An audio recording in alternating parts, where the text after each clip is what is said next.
Hello दोस्तों, स्वागत है आपका मिशन बीपीएससी टीआरई 4 में। कल है ना एसएसटी क्लास 6 टू 8 के लिए। चलिए हम इसी में से पढ़ रहे हैं अपने ज्योग्राफी का 7वीं कक्षा का। अब पढ़ेंगे तीसरा चैप्टर, हमारी बदलती पृथ्वी। तो चलिए शुरू करते हैं। सबसे पहले देखते हैं कि क्या आप जानते हैं, इनको पढ़ते हैं। ये बहुत ही इम्पोर्टेंट फैक्ट्स होता है दोस्तों। क्या आप जानते हैं वाला प्रायः क्वेश्चन यहाँ इधर से पूछा ही जाता है। एक रंगीन कागज की छोटी सी गोली लीजिए और इसे जल के आधे भरे बीकर में रख दीजिए। जैसे कि गुल्ला बना करके बीकर में रखा गया है ये, ठीक। बीकर में रख दीजिए। बीकर को तिपाई पर रखकर गर्म कीजिए। ठीक है, गर्म कर रहे हैं।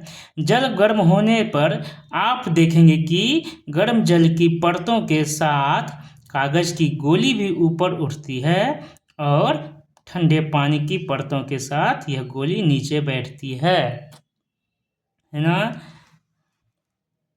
पृथ्वी के अंदर स्थित पिघला हुआ मैग्मा भी इसी तरह प्रकार है ना, इसी प्रकार गति करता है। आप समझ में आया मैग्मा के बारे में? जो पिछले क्लास में हमने पढ़ा, पृथ्वी के अंदर मैग्मा भी इसी प्रकार ही करती है। अगर गर्म होती है तो ऊपर आ जाती है, ठंडी होती है तो तलछटी में बैठ जाती है। तो चलिए शुरू करते हैं चैप्टर के बारे में। स्थल मंडल है ना। स्थल मंडल अनेक प्लेटों में विभाजित है जिन्हें स्थल मंडलीय प्लेट कहते हैं। आपको यह जानकर आश्चर्य होगा कि यह प्लेट हमेशा धीमी गति से चारों तरफ घूमती रहती है। प्रत्येक वर्ष केवल कुछ किलोमीटर के लगभग पृथ्वी के अंदर पिघले हुए मैग्मा में होने वाली गति के कारण, पिघले हुए जो मैग्मा है पृथ्वी के अंदर, उसमें जो है होने वाली गति के कारण ऐसा होता है। पृथ्वी के अंदर पिघला हुआ मैग्मा एक वृत्तीय रूप में घूमता रहता है, जैसा कि क्रियाकलाप में दिखाया गया है। प्लेट की इस गति के कारण पृथ्वी की सतह पर परिवर्तन होता है। प्लेट की जो ये गति है, इसी के कारण क्या होता है, पृथ्वी की सतह पर परिवर्तन होता है। पृथ्वी की गति को उन बलों के आधार पर विभाजित किया जा गया है जिनके कारण ये गतियाँ उत्पन्न होती है। जो बल पृथ्वी के आंतरिक भाग में घटित होते हैं उन्हें अंतर्जनित बल कहते हैं या एंडोजेनिक फोर्स कहते हैं। जो बल पृथ्वी के आंतरिक भाग में घटित होते हैं उन्हें क्या कहते हैं, अंतर्जनित बल या एंडोजेनिक फोर्स, है ना।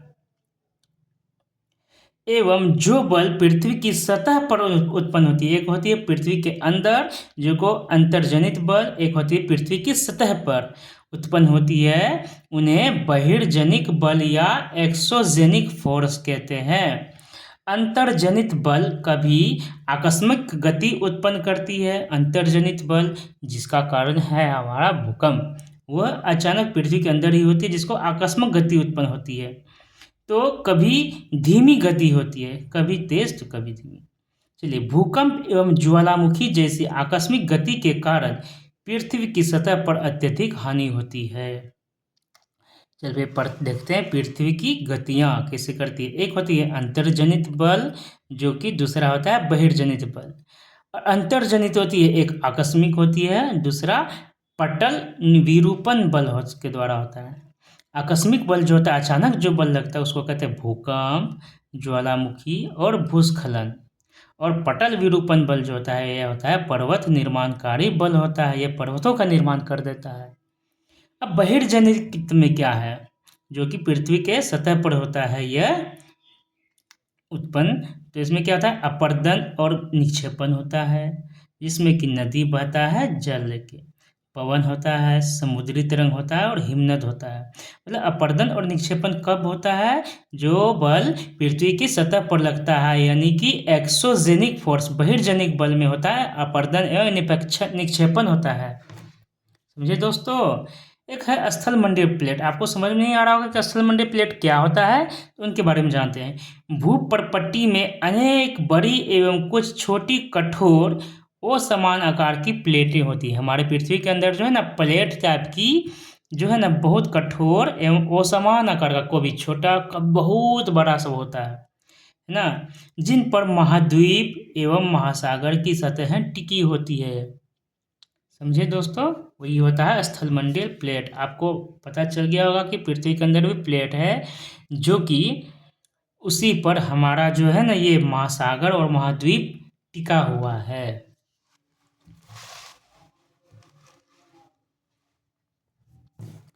चलिए आगे पढ़ते हैं ज्वालामुखी के बारे में। ज्वालामुखी क्या होता है? भूप्रपटी पर खुला एक ऐसा छिद्र होता है जिससे पिघले हुए पदार्थ अचानक निकलते हैं। भूप्रपटी पर खुला एक ऐसा छिद्र होता है जिससे पिघले हुए पदार्थ अचानक निकलते हैं, वही होता है ज्वालामुखी। जैसे देख लीजिए दोस्तों, यह है एक ज्वालामुखी का चित्र, है ना। यह है प्रपटी, पृथ्वी है, पृथ्वी के अंदर का प्रपटी के नीचे आता है मेंटल, मेंटल में ही पाया जाता है। ये एक मैग्मा है ना, जो मैग्मा कोस्ट का रूप जो अंदर में रहता है मैग्मा कोस्ट के रूप में, वही गर्म होके गर्म होके गर्म होके अंदर में अचानक जब टेम्परेचर बढ़ जाता है ज़्यादा, तो वो पृथ्वी को नीचे से फाड़ते हुए ऊपर निकल जाती है कहीं पर उनका स्रोत बनाकर। जैसे ये स्रोत है, यहाँ से निकला इधर गया, स्रोत बनाने के चक्कर में इधर उधर भी स्रोत बन जाती है, ऐसे निकला ऐसे निकला ऐसे निकल जाता है, ठीक है। इसमें क्या क्या होता है? गैसों का राख होता है, क्रेटर होता है, ये निकास है ना, यही निकास है मैग्मा का निकास। ये है लावा, और उसके बाद वहाँ जाने के बाद ये धीरे धीरे पहाड़ी के रूप में धीरे धीरे नीचे आती है, वही बन जाती है लावा। तो चलिए, शब्द उत्पत्ति है एंडो मतलब अंतः, एक्सो मतलब बाहर, प्लस जेनिक मतलब उत्पत्ति। एंडो मतलब अंतः उत्पत्ति, जेनिक एक्सो मतलब बाह्य उत्पत्ति। इसको बनते हैं एंडोजेनिक और एक्सोजेनिक। चलिए, इसी प्रकार स्थलमंडलीय प्लेटों की गति करने पर पृथ्वी की सतह पर कंपन होता है।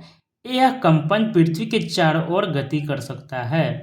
इसी कंपन को भूकंप कहते हैं। स्थलमंडलीय प्लेटों में के गति जो होते हैं, जो पृथ्वी की सतह पर कंपन हो लाता है, उसी को कहा जाता है भूकंप। भूप्रपटी के नीचे एक स्थान जहाँ कंपन आरंभ होता है ना, जो पृथ्वी के अंदर जो होता है कंपन, भूप्रपटी के नीचे जहाँ कंपन आरंभ होता है उसे कहता है उद्गम केंद्र। उसे क्या कहा जाता है? उद्गम केंद्र। जहाँ पर कंपन शुरू होता है पृथ्वी के अंदर, उद्गम केंद्र के भू सतह पर उसके निकटतम स्थान को अधिकेंद्र कहता है।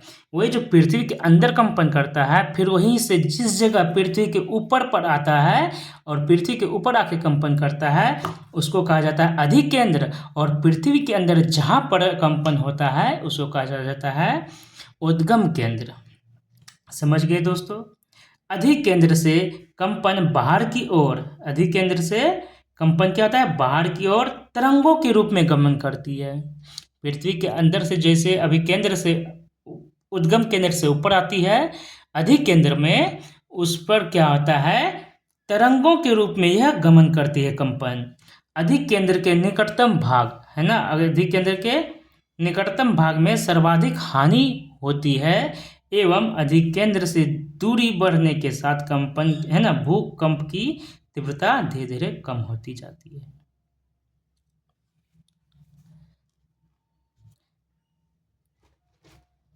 यह है क्रियाकलाप। देखते क्या है क्रियाकलाप में दोस्तों? एक बर्तन ले, उसे जल से भरकर ढक्कन से बंद कर दें तथा जल गर्म करने के लिए रख दें। आप कुछ मटर, चम्मच और मोती ढक्कन के ऊपर रख दें। आप क्या देखते हैं? जैसे ही जल में उबाल आता है, ढक्कन पीढ़ी हिलने लगता है ना। जो वस्तुएं आपने ढक्कन के ऊपर रखी है उनमें कंपन होने लगता है, दाने नीचे जाते हैं और चम्मच के कंपन से ध्वनि उत्पन्न होती है। इसी भांति जब भूकंप आते हैं तो पृथ्वी में कंपन उत्पन्न होने लगता है। जैसे यही है प्लेट, सीमा, अधिकेंद्र, भूकंपी तरंग सभी दिशाओं में बाहर की ओर निकलती है। यही है ना उद्गम केंद्र। यहाँ पर देखिए, ये एक पृथ्वी का भाग है ना। ऊपर का हमारा हमने पढ़ा था कि होता है भूप्रपटी, नीचे आता है क्या उसका मेंटल का भाग में, है ना। मेंटल का भाग उद्गम केंद्र होता है। यहाँ पर जो है ना कंपन होना शुरू करता है। वह स्थान जहाँ भूकंप उत्पन्न होता है वह भूकंपी ऊर्जा का उद्गम केंद्र होता है। यहाँ कंपन शुरू होता है, कंपन होते होते ये पृथ्वी के ऊपर पहुँचती है। ये जो हमारा पृथ्वी का ऊपरी सतह है, ठीक है ना, यहाँ पहुँचता है, धीरे धीरे इधर उधर फैलता है। जिस जगह ये होता है भूकंप के, है ना, धरती के जस्ट ऊपर जहाँ पर होता है उसको अधिकेंद्र कहा जाता है। और जहाँ पर अधिकेंद्र होता है यहाँ पर ज़्यादा डिजास्टर होता है, बहुत सारा यहाँ पर जो है ना कंपन के कारण क्षति होती है। जैसे जैसे फैलता है भूकंप का तरंग जो है कम गति करना शुरू कर देती है, गति कम होने लगती है, तो इसलिए वहाँ पर कम हानि होती है। चलिए, क्या आप जानते हैं, ये इतना इम्पोर्टेंट फैक्ट है दोस्तों, हाल फिलहाल के समय में हमने एग्ज़ाम देकर आया, एनटीपीसी का एग्ज़ाम देकर आया, और इससे पहले एक दो एग्ज़ाम हमने कंपटीशन का दिया। ये था, इन्हीं से क्वेश्चन आया था हर एग्ज़ाम में, दोनों एग्ज़ाम में हमको क्वेश्चन मिला था इससे कि भूकंपीय तरंगे 3 प्रकार की होती है। ठीक है, कौन कौन सी? पी तरंगे, एस तरंगे, एल तरंगे, पी एस एल तरंगे होती है। इसी में से पूछ दिया गया था दोस्तों कि पी तरंगे क्या होती है, एस तरंगे कौन सी तरंगे होती है। और इन दोनों को एक बार ऐसा आया था, सीटेट के एग्जाम में आया था दोस्तों कि इन पी तरंगे अनुप्रस्थ तरंगे हैं या एस तरंगे अनुदैर्ध्य तरंगे हैं, ठीक ना, ऐसा दे दिया था। उसके पास निष्कर्ष निकालने के लिए कहा था कि उपरोक्त में से कौन सा सही है या कौन सा गलत है, ऐसे पूछ दिया गया था। तो आप घबराइएगा नहीं, पी तरंगे होती है अनुदैर्ध्य तरंगे होती है। अनु मीन्स छोटा, दैर्ध्य मीन्स जो जाने वाला, इधर उधर गमन करने वाला। तो पी तरंगे अथवा अनुदैर्ध्य तरंगे, यानी पी तरंगे जो होती है अनुदैर्ध्य तरंगे होती है। एस तरंगे अनुप्रस्थ, एस है ना, तो यहाँ प्रस होगा, एस प्रस, ठीक है। पी तरंगे अनुदैर्ध्य तरंगे होगी और एस तरंगे कौन सी होगी? अनुप्रस्थ, है ना, इसमें भी एस है, इसमें भी प्रस है, प्रस एस, ठीक है, ये से याद रखिएगा। एस तरंगे अनुप्रस्थ तरंगे, एल तरंगे, है ना, एल तरंगे कौन सी है? पृष्ठीय तरंगे हैं। एल तरंगे कौन सी होती है? पृष्ठीय तरंगे होती है। एल मतलब हम लेटा हुआ, लेटा कब वहाँ का कहाँ पर होता है? तो पृष्ठ पर, कोई भी चीज़ लेटा कब है? पृष्ठ पर, उसी को बोलते हैं पृष्ठ तरंगे। उसको क्या बोला जाता है? एल तरंगे। इन तरंगों के गुणधर्म विश्वकोश से ज्ञात करने का प्रयास कीजिए। गुजरात में भूकंप के द्वारा विनाश देखते हैं ना दोस्तों, यहाँ पर होगा अधिक केंद्र होगा। यद्यपि भूकंप की भविष्यवाणी संभव नहीं है, भूकंप की कोई संभावना ही नहीं है भाई, कब आएगी कब जाएगी कोई पता नहीं है। कितना टेक्नोलॉजी बढ़ जाई है, अनुमान लगाना बहुत ही मुश्किल होता है। लेकिन यदि हम पहले से तैयार हो तो इसके प्रभाव को निश्चित रूप से कम किया जा सकता है। स्थानीय लोग कुछ सामान्य तरीकों से भूकंप की संभावना का अनुमान लगाते हैं, जैसे जानवर के व्यवहार का अध्ययन करके, तालाब में मछलियों की उत्तेजना या सांपों का धरातल पर आना हमें एक इंगित करता है, डिनोट करता है कि भूकंप आने वाली है। भूकंप एक वस्तु स्थिति अध्ययन है। भुज में भूकंप के झटके, है ना, 26 जनवरी 2001 को भुज शहर में रिएक्टर स्केल पर 6.9 की तीव्रता वाला भीषण भूकंप आया था। क्वेश्चन पूछा जाता है दोस्तों, एनसीईआरटी का हर एक शब्द जो है ना इम्पोर्टेंट होता है। ये 2001 में जो भुज में झटका आया था ना दोस्तों, इससे क्वेश्चन बन जाता है कि भुज में, गुजरात के भुज में भूकंप कब आया था और कितने रिएक्टर स्केल पर नापा गया था, वो कितनी तीव्रता से आया था। तो ये हम तो खोजेंगे कहाँ से दे दिया क्वेश्चन, लेकिन ये हमारे एनसीईआरटी के अंदर ही है कि 26 जनवरी 2001 को भुज शहर में रिएक्टर स्केल पर 6.9 की तीव्रता वाला भीषण भूकंप आया था। स्कूल सर्वाधिक प्रभावित हुई थी। स्कूलों की इमारतें गिरने से कम 971 छात्रों एवं 31 शिक्षकों की मौत की आशंका जताई गई थी वहाँ पर। भुज में निराशाजनक राहत। भूकंप के 3 दिन बाद भी हर व्यक्ति तक भोजन, कंबल, दवाएं आदि न पहुंचने के कारण हालत चिंताजनक थी। भुज की तबाही बहुत गंदा था यार। फोन लाइनें, जल पाइप लाइन, विद्युत स्टेशन एवं संचार लाइनें सभी अवरोधित हो गए थे। शहर में आग लगी। 4 कोयले एवं अंगीठियों के पलटने के कारण अनेक स्थानों पर आग भी लगी थी। कोयला जो थी जहाँ थी पलट गई थी वहाँ पर, उसमें टकराव के कारण, घर्षण के कारण आग भी लग गई थी। भूकंप प्रभावित क्षेत्र में आपातकाल की घोषणा। राष्ट्रपति ने आपातकालीन स्थिति की घोषणा भी की थी। मुख्यमंत्री की केंद्र से अपील। गुजरात सरकार ने इस संकट का सामना करने के लिए केंद्र से वित्तीय सहायता भी मांगी थी। यह भूकंप कब आया था भुज में? तो 26 जनवरी 2001 को 6.9 तीव्रता वाला भूकंप था। आओ करके सीखें, है ना। क्या इसमें क्रियाकलाप है। भूकंप के पश्चात समाचार पत्रों के मुख्य समाचारों के रूप में दिया गया भूकंप एक वस्तु स्थिति अध्ययन पढ़ें। इस घटना को क्रमानुसार श्रेणीबद्ध करें। कल्पना करें कि यदि भूकंप स्कूल समय के बीच में अचानक भूकंप आ जाए तो आप अपनी सुरक्षा के लिए क्या करेंगे? चलिए, ये अलग बात है। क्या आप जानते हैं भूकंप का मापन एक यंत्र से किया जाता है जिसे भूकंप लेखी कहते हैं। भूकंप लेखी कहते हैं ना, जिसका भूकंप का मापन किया जाता है। जिससे भूकंप की तीव्रता रिएक्टर स्केल पर मापी जाती है। भूकंप की तीव्रता किस पर मापी जाती है? रिएक्टर स्केल पर मापी जाती है। जिस भूकंप की तीव्रता 2.0 अथवा उससे कम होती है उसका प्रभाव नहीं के बराबर होता है। जिस भूकंप की तीव्रता 5 होती है वो वस्तुओं के गिरने से क्षति पहुंचा सकता है। जिस भूकंप की तीव्रता 6 अथवा उससे अधिक हो जाएगी तो बहुत शक्तिशाली, और जिसकी तीव्रता 7 अथवा उससे अधिक होगी तो वह सर्वाधिक शक्तिशाली समझा जाता है और बहुत ही हानिकारक होता है। चलिए, भूकंप से बचाव के तरीके जान लेते हैं। भूकंप के दौरान कहाँ आश्रय लें? ये क्वेश्चन बन सकता है कि भूकंप के दौरान आश्रय कहाँ लिया जा सकता है। तो ऑप्शन दे दिया जाएगा: सुरक्षित स्थान, रसोई के काउंटर या मेज के नीचे, दीवार के अंदरूनी कोने में। ऐसा एक ऑप्शन आ सकता है। दूसरा, इनसे दूर रहें। किससे दूर रहने की सलाह दी जाएगी? आग वाले स्थान से, चिमनी के आसपास तथा टूट सकने वाली खिड़कियां, दर्पण एवं तस्वीर फ्रेम से दूर रखने की सलाह दी जाएगी। दूसरा ऑप्शन हो जाएगा। तीसरा, पहले से तैयार रहें, है ना।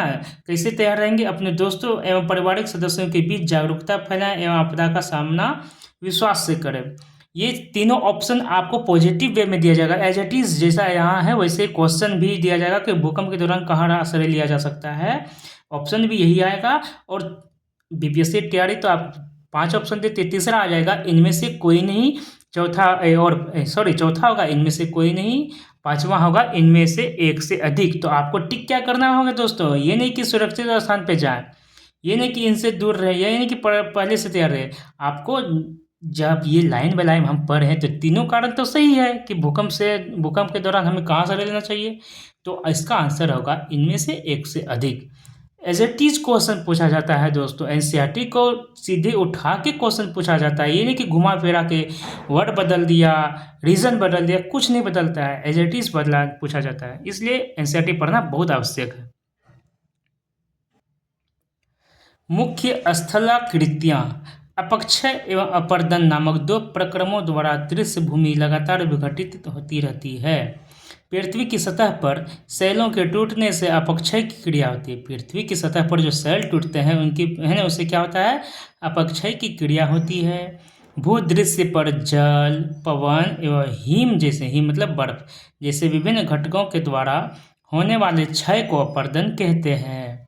वायु, जल आदि अपरदित पदार्थ को एक स्थान से दूसरे स्थान पर ले जाते हैं और फलस्वरूप क्या होता है? एक स्थान पर निक्षेपित करते हैं।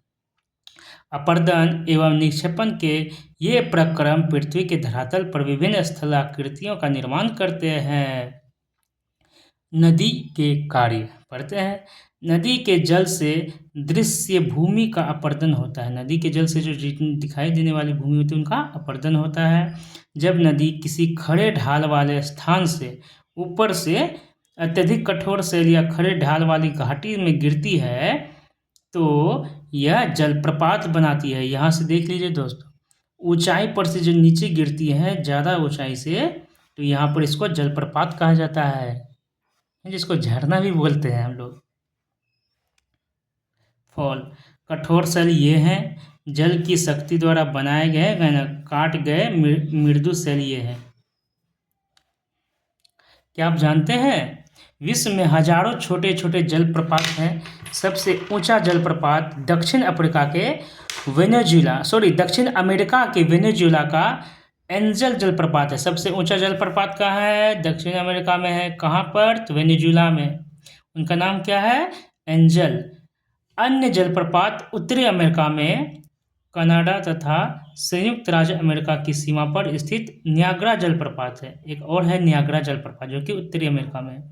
और अफ्रीका में जाम्बिया एवं जिम्बाब्वे की सीमा पर स्थित विक्टोरिया जलप्रपात है।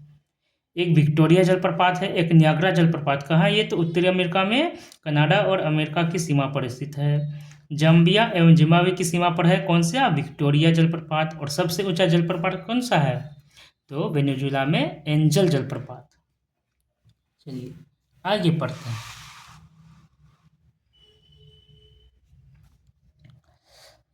जब नदी मैदानी क्षेत्र में प्रवेश करती है पहाड़ों से नीचे आकर, तो वह मोड़दार मार्ग पर बहने लगती है। मोड़दार मार्ग पर ऐसे ऐसे जैसे है ना, ऐसे ऐसे ऐसे ऐसे बहने लगती है ना। नदी के इन्हीं बड़े मोड़ों को क्या कहा जाता है? विसर्प। जैसे लग रहा है सांप है ना, सांप जैसा लग रहा है, इसलिए इसको विसर्प कहा जाता है। इसके बाद विसर्पों के किनारों पर लगातार अपर्दन एवं निक्षेपण शुरू होता है। विसर्प लूप के सिरे निकट आते जाते हैं। समय के साथ विसर्प लूप नदी से कट जाते हैं और एक अलग झील बनाते हैं। जैसे इससे इससे आता है रहता है ना दोस्तों, धीरे धीरे इधर जो पानी जाता था अब इधर ना जाकर के इनको रास्ता इधर मिल जाता है, तो ये पानी तो जम गया, इसी को बोला जाता है झील। और ये जो झील होता है चाप आकार का होता है। आपको बोला जाता है चांद जैसा आकार, मतलब आधा चांद जैसा आकार को ही चाप कहा जाता है। यही है चाप झील। समय के साथ विसर्प लूप नदी से कट जाते हैं, है ना, और अलग झील बनाते हैं जिसे चाप झील भी कहते हैं। चाप झील का निर्माण कैसे होता है? तो पानी है ना, नदी का पानी जो ऊपरी पहाड़ों से गिरकर मैदानी क्षेत्रों में आता है और विसर्प आकार में, मतलब सांप के आकार में, जैसे सांप रेंगती है उस आकार में बहने लगती है।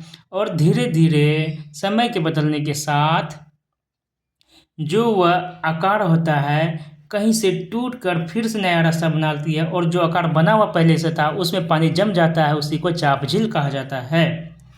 बाढ़ के कारण नदी के तटों के निकटवर्ती क्षेत्रों में महीन मिट्टी एवं अन्य पदार्थों का निक्षेपण करती है। ऐसी मिट्टी एवं पदार्थों को अवसाद कहते हैं। इससे समतल उपजाऊ बाढ़ पीड़ित मैदान का निर्माण होता है। नदी के उत्थित तटों को तटबंध कहते हैं। समुद्र तक पहुँचते पहुँचते नदी का प्रवाह धीमा हो जाता है। समुद्र तक पहुँचते पहुँचते नदी का प्रवाह कैसा हो जाता है? धीमा हो जाता है। नदी अनेक धाराओं में विभाजित होती है। नदी क्या होती है? अनेक धाराओं में विभाजित होती है, जिसको वितरिका कहा जाता है। नदी अनेक धाराओं में जो विभाजित होती है उसी को क्या कहा जाता है? वितरिका कहा जाता है। यह नदी इतनी धीमी हो जाती है कि यह अपने साथ लाए मलबे का निक्षेपण करने लगती है। प्रत्येक वितरिका अपने मुहाने का निर्माण करती है। प्रत्येक वितरिका क्या करती है? अपने मुहाने का निर्माण करती है। सभी मुहानों के अवसादों के संग्रह से डेल्टा का निर्माण होता है। डेल्टा का निर्माण कैसे होता है? वितरिका जो अपने मुहानों का निर्माण करती है वही मुहानों के अवसादों के संग्रह जो कर देती है उसी से डेल्टा का निर्माण होता है। समझ गए दोस्तों? चलिए आगे पढ़ते हैं। समुद्री तरंग के कार्य। समुद्री तरंग के अपर्दन एवं निक्षेपण तटीय स्थलाकृतियां बनाते हैं। समुद्री तरंगे लगातार सैलों से टकराती रहती है। समुद्र में जो तरंगे होती है लगातार जो पत्थर मिलते हैं वो सैलों से टकराती रहती है, जिससे दरार विकसित होती है। ये जो पत्थर हैं इसमें दरार विकसित हो जाएगी। समय के साथ ये बड़ी और चौड़ी होती जाती है। दरार जो होती है समय के साथ बड़ी और चौड़ी होती जाती है। इनको समुद्री गुफा कहते हैं। ये जो दरार हमको यहाँ पर दिखा इसी को क्या कहा जाता है? समुद्री गुफा कहा जाता है। इन गुफाओं के बड़े होते जाने पर इनमें केवल छत ही बचती है है ना। ये क्या होता है, शुरू शुरू में तो गुफा हल्का सा हुआ तो गुफा, अब आर पार हो जाएगा और धीरे धीरे सिर्फ दीवार बचेंगी, तो उन्हीं को कहा जाता है तटीय मेहराब। अब ये क्या बन गया, आर पार हो गया तो ये बन गया तटीय मेहराब। जो जहाँ पे आर पार नहीं हुआ है लेकिन अंदर गुफा जैसा है, केव जैसा है, तो वो समुद्री गुफा हो गया। अब क्या होता है, लगातार अपर्दन छत को भी तोड़ देता है। अब धीरे धीरे ये इसे करते करते यहाँ तक होगा, यहाँ तक होगा, यहाँ तक होगा, यहाँ तक होगा, इसे करते करते सिर्फ इधर का भाग बचेगा और इधर का भाग बचेगा। मतलब लगातार जब अपर्दन होगा तो छत को भी तोड़ देती है और केवल दीवारें ही बचती है। इन्हीं दीवार को, इन्हीं आकृतियों को स्टेक कहा जाता है। इसको क्या कहा जाता है, स्टेक कहा जाता है। समुद्री जल के ऊपर लगभग ऊर्ध्वाधर उठे हुए ऊंचे शैलीय तटों को समुद्री मृगु या भृगु कहते हैं। समुद्री तरंगे किनारों पर अवसाद जमा कर समुद्री पुलिन का निर्माण करती है। समुद्री तरंगे किनारों पर अवसाद जमा करके क्या करती है, समुद्री पुलिन का निर्माण करती है। समुद्री पुलिन का निर्माण कैसे होता है, तो समुद्री तरंगे जो होती है वह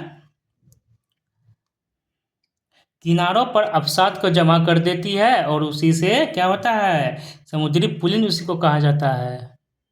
समझ गए दोस्तों, चलिए आगे बढ़ते हैं।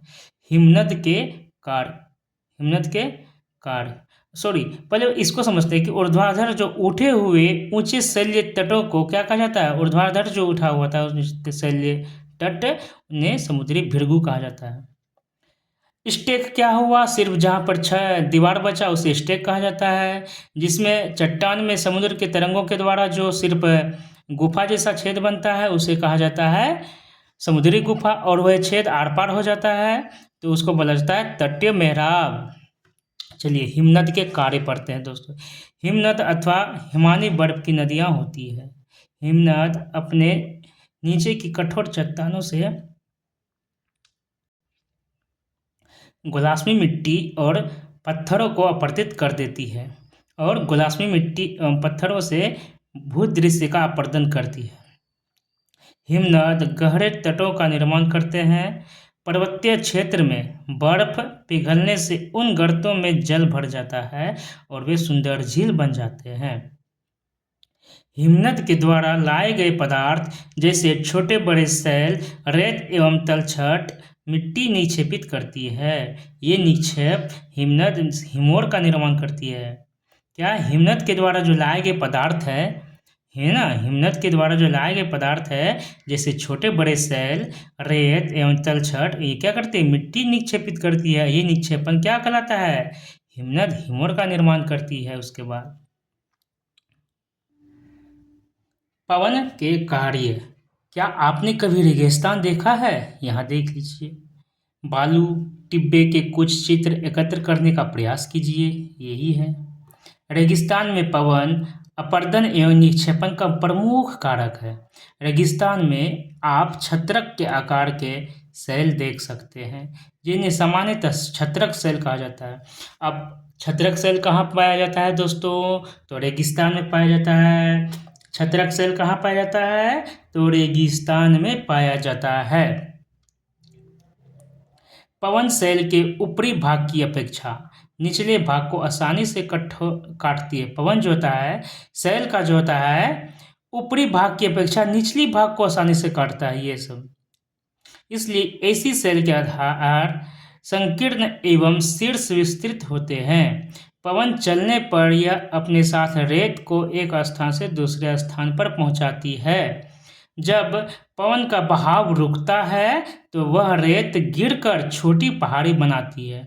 जब पवन का बहाव जो रुकता है उसको क्या करता है, उसके बाद तो रेत जो गिरना शुरू हो जाता है वही छोटी पहाड़ी बन जाती है।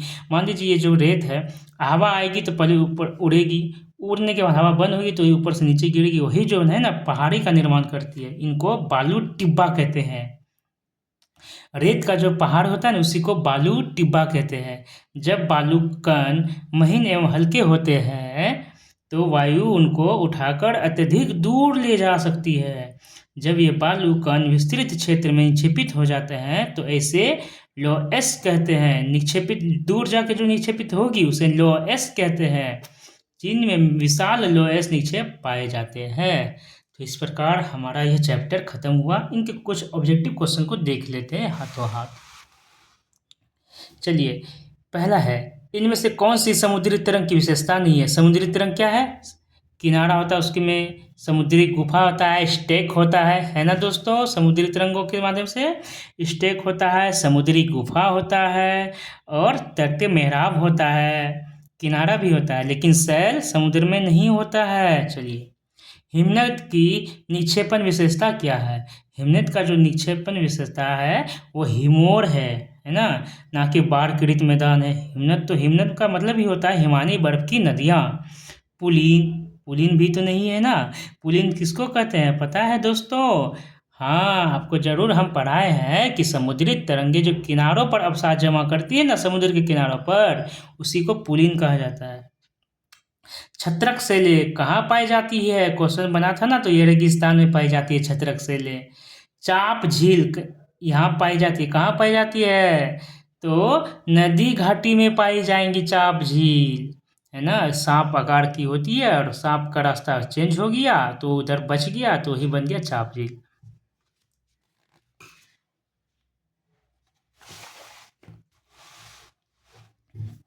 अब मिलान है। हिमनद क्या है पता है दोस्तों? हिमनद है बर्फ का नदी, यही है हिमनद, ठीक है।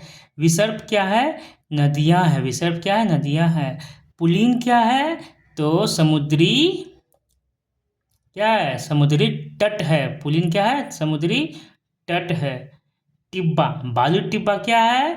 तो रेगिस्तान का पहाड़ जैसा है ना, पहाड़ है रेगिस्तान का, या कठोर सेल, स्तर सेल भी बोल सकते हैं उसको।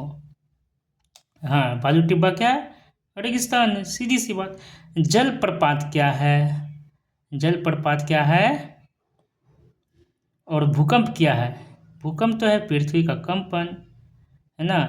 जलप्रपात है दोस्तों हमारा समुद्री तट भी नहीं है, छत्रक सेल भी नहीं है, बर्फ की नदियाँ भी नहीं है, नदियाँ भी नहीं है। जलप्रपात पृथ्वी का कंपन भी नहीं है, समुद्री भृगु भी नहीं है जलप्रपात, कठोर संस्तर शैल भी नहीं। हाँ, जलप्रपात हमारा कठोर संस्तर शैल हो सकता है। चलिए, तो खत्म हुआ यह, मिलते हैं अगली वीडियो में।